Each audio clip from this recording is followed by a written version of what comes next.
ভুলে যেতে চাই আমি মৌসুমী ছিলাম। স্বামী ওমর সানিকে এমন কথা জানিয়েছেন মৌসুমী। প্রায় 2 বছর ধরে যুক্তরাষ্ট্রের নিউ জার্সিতে অবস্থান করছেন এই চিত্রনায়িকা। সময় দিচ্ছেন একমাত্র মেয়ে আর অসুস্থ মাকে। আপাতত পরিকল্পনা নেই অভিনয়ে ফেরার।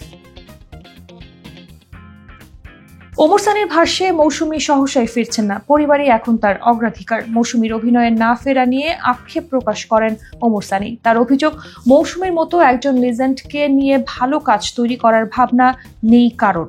নতুন শিল্পীদের মধ্যে সৌজন্যবোধে ঘাটতি আছে বলেও মনে করেন এই অভিনেতা।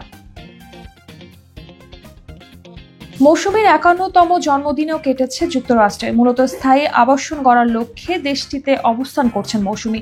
সেখানে গিয়ে গ্রিন কার্ডের জন্য আবেদন করেছেন এই নায়িকা। জন্মদিন উপলক্ষে মৌসুমী বলেন, জন্মদিন নিয়ে এবার বিশেষ কোনো পরিকল্পনা ছিল না। আমার একমাত্র কন্যা ফায়জার খুব ইচ্ছে ছিল আমি যেন ঘরে থেকে শুধু তাকেই সময় দিই, তাই মেয়েকেই সময় দিয়েছি। তবে সানি এবং ছেলে ফারদিনকে ভীষণ মিস করেছি। তারা সঙ্গে থাকলে হয়তো সময়টা আরো বেশি ভালো লাগার হয়ে উঠত।